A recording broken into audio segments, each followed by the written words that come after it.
DO ដើម្បីជា2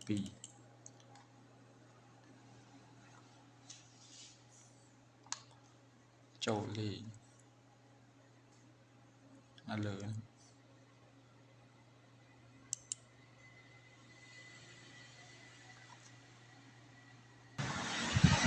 ចុចខាង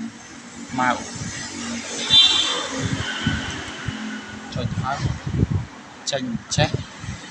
ចុចនេះ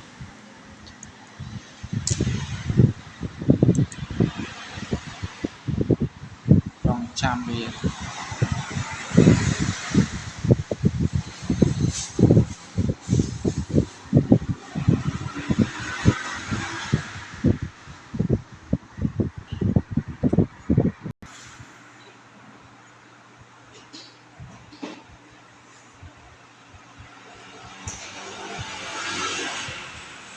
នៅពេលចង់ឈប់លេខចុចនេះ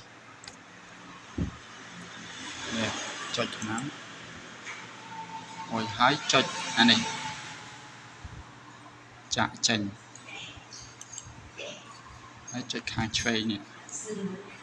ចាក់ចេញ